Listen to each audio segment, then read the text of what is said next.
Hi, if you've watched any of my mini guitar videos on YouTube, you've probably noticed some advertisements that I place here and there for my guitar video lessons that are available either by DVD or download.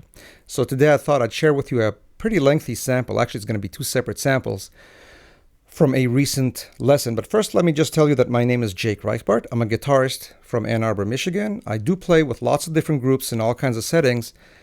But one of the gigs that I do is solo guitar. In fact, this channel is dedicated to solo guitar playing. In this channel, you can see me perform jazz standards such as Have You Met Miss Jones? And in fact, you can click on this annotation right here. If you have a desktop computer, I think some mobile devices don't accommodate annotations. But if you can see this annotation, click right on this text to see my performances of Have You Met Miss Jones, Cheek to Cheek, Our Love Is Here to Stay, Giant Steps, all for solo guitar. These performances will include lots of chord substitutions, improvisation, and so on. I also play lots and lots of pop songs, current and older.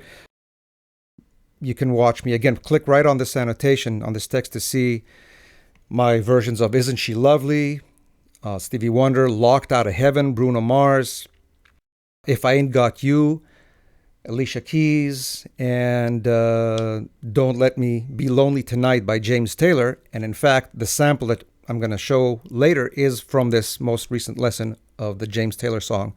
Another type of music that I enjoy interpreting for the guitar is contemporary jazz, modern jazz. So you might want to check out my versions for Pat Metheny's Slip Away. Again, click on this text if you can on your device. By Pat Metheny, Slip Away. Give Me the Night by George Benson, as well as Wine Light by Grover Washington Jr. So what's so cool about playing solo guitar?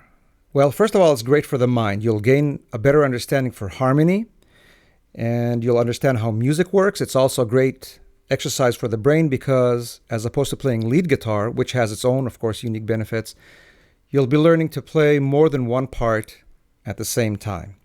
So there's the mind. It's also really great for the soul in a way, for the heart, because there's nothing quite as gratifying as being able to play a complete arrangement on your own on the guitar. You get a certain kick out of playing in a group, but also the ability to play a complete arrangement just you by yourself is absolutely something that's hard to describe, and it's very gratifying to do. So you'll be able to do that if you teach yourself how to play solo guitar. And the third element, my favorite probably, is money, which is to say that if you can work up a repertoire of 20, 30 or more tunes, you can go out and start getting some gigs all by yourself. And if a venue has a low budget, which is too little for a duo or a trio, maybe it's perfect for a solo player. In fact, I can tell you from my own experience, I've been playing for the past 22 years, every Wednesday and Thursday at the Earl Restaurant in Ann Arbor. It's a great experience. It's fun to do. It doesn't interfere with any of my group gigs on the weekends. And in fact, every once in a while, I pick up an additional cocktail party or a private party that pays a lot of money. I'll do some concerts once in a while. So playing solo guitar has great benefits for the mind, for the soul, and also for your pocket. So finally, to the lessons. What do I offer in these lessons? Well, first of all, I have a main method lesson, if you will, my flagship lesson called How to Arrange Any Song for Solo Guitar. This is a DVD. It's also available by download. The content is identical. You can choose the format. A complete description of this video with a lengthy sample again is in this annotation right here. Just click on this link on this text and it will take you to a sample from my lesson, How to Arrange Any Song for Solo Guitar. Everything is explained there, what it contains, and a sample. However, most of the teaching that I do is really through actual songs, through song-specific lessons. I'm a big believer in teaching through example. So my lessons that run approximately 90 minutes or so go way beyond just showing the basic arrangement. That would take only about 20 or 25 minutes. The rest of the time, as you will see in these samples that are coming up, I spent a lot of time explaining how I got there and how you can make up your own and how you can find different ways to execute the same passage. And through the study of learning how to play one simple melody with some chords, you'll gain understanding about how you can do it to other songs. So the purpose really of my lessons is not just to give you a specific arrangement, which you will get out of the lesson, but through example, you'll learn how to make your own arrangement for your favorite songs. So with that in mind, let me present you with the samples. There are two samples, as I mentioned. One is from the introduction. The format of the lessons is usually the same. I have an introduction in which I speak about the rhythmic concepts and how to put it all together rhythmically, because of course I'll be showing the song very slowly. This particular sample will feature one of my rhythmic ideas, which is something that you can take right now from this lesson and work on. And in the second segment, the second sample is from the same lesson of the James Taylor song, Don't Let Me Be Lonely Tonight. I'm going to zoom in the camera, and that's where you're going to see me start analyzing the actual arrangement itself. I'll show you how to play the melody with the chords, and you'll see as I show this very slowly how much additional information you gain out of these samples. So enjoy these samples. If you want the full information about my lessons, I don't have an online store. Just contact me by email. The email address is right here, jake.reichbart@gmail.com. Send me an email. I'll send you all the information about how to pay, how to purchase the lessons, a complete song list. And I'll be back next week with more great arrangements. Thank you.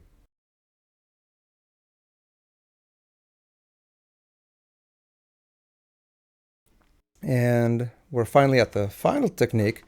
And actually, this technique is a lot more subtle and less visible, but in fact, it's just as important or even more important than the downstroke, which I just demonstrated.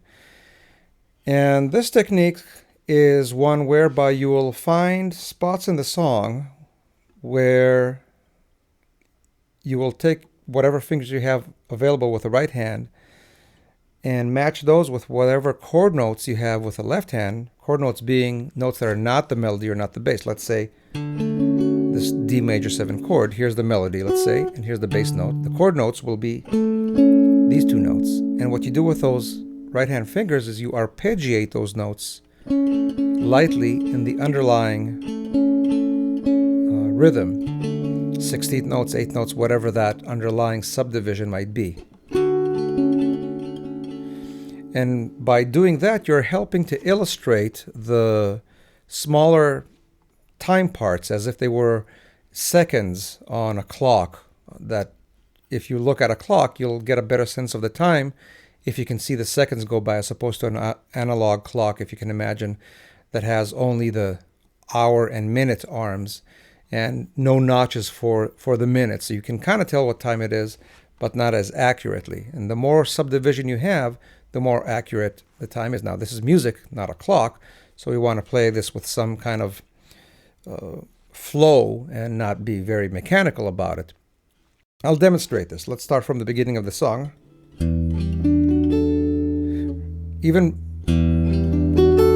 those are the melody notes, and even before I played the melody notes, I plucked these notes in the 16th note, in the underlying 16th note. And right here, after I hit this note,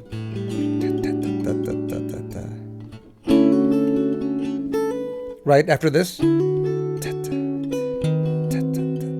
all those little those little time particles, if you will, help the song move rhythmically because you can kind of feel the rhythmic steps moving forward. I'll demonstrate again.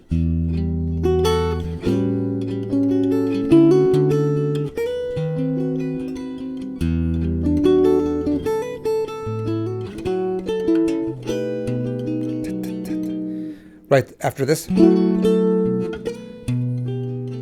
after that melody note, there was a lot of time left with this B7 chord. So I went and so on. So I'll demonstrate a little bit more of this.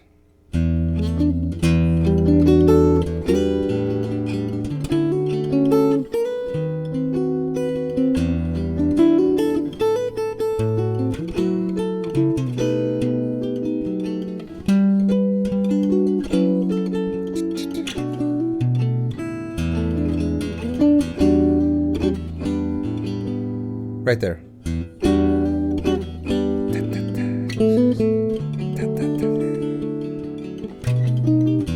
Until the next melody note comes in. So in this instance, I kind of exaggerated the effect a little bit, and that was on purpose, just to kind of demonstrate what I'm doing.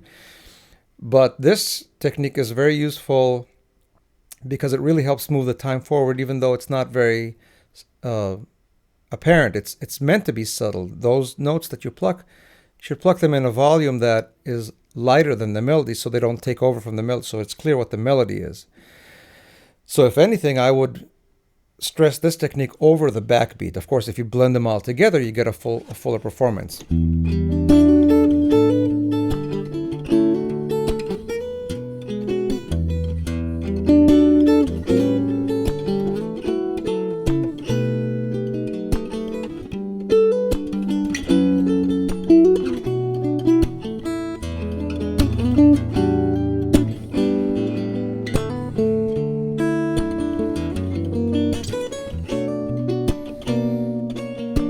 And it's all throughout the song.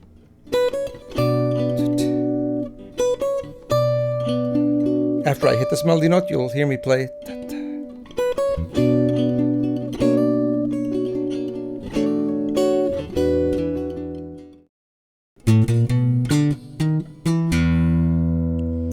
At this exact moment, that's the downbeat of the song on the low E string. And I try to sustain this note so that it acts as the bass note over the next two melody notes and chord. The next two melody notes are the F sharp, 2nd string, 7th fret, to the A on the 1st string's 5th fret. And they're played in one against one chord shape, which is the E minor 9th with the 11th. And the way I play it is by placing my 1st finger on the 5th fret across the upper 4 strings, thereby getting the notes G and A on top, while at the same time with fingers 3 and 4, I get the notes D and F sharp on strings 3 and 2 on the 7th fret.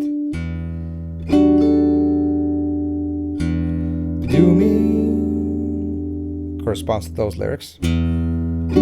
So,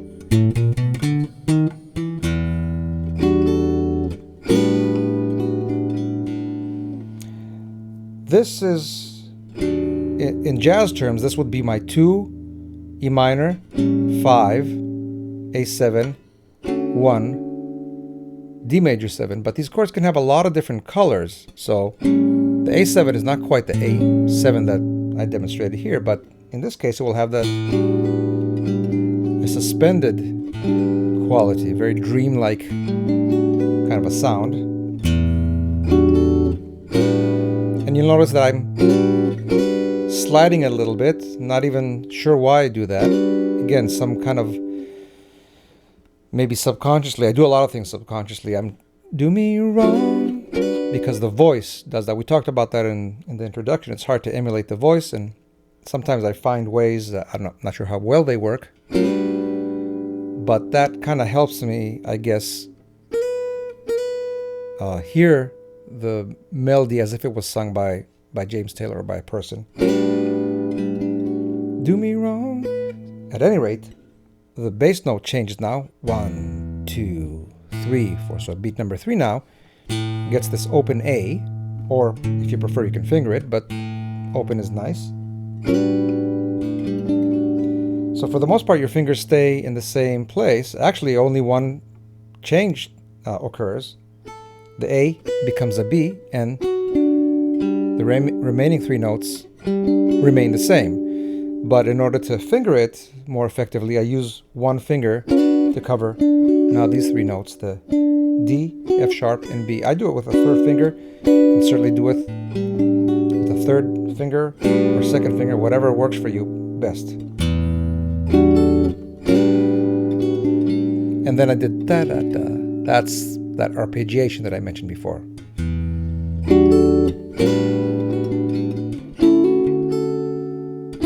And again, the next melody note would be an F sharp, but I don't play it straight. I hammer it on. Again, subconsciously. All these things are subconscious.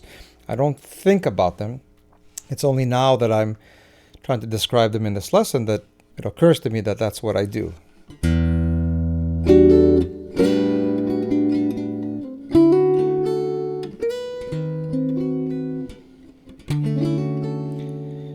Still in the same position with the left hand, 5th position. Now I'm playing a D major 7 shape. D, A, C sharp, and F sharp in the 5th position. But as I mentioned, I hammer on the F sharp.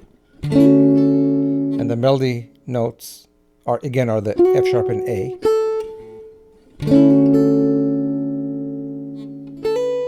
And it will go to B again, except that now the B will have a different chord to go with it. It is again a B chord, but it has components of a D sharp diminished, and that's okay. A diminished chord oftentimes is really a 7th chord in disguise, meant to give the 7th chord the flat 9 flavor. That's not something we can elaborate on now. I'll just demonstrate what I'm playing.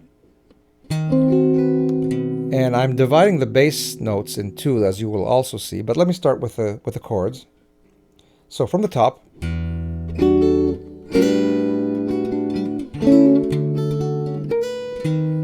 and again, referring to the introduction, I play the melody note before I hit the bass line, which is on a strong beat, while this note was syncopated.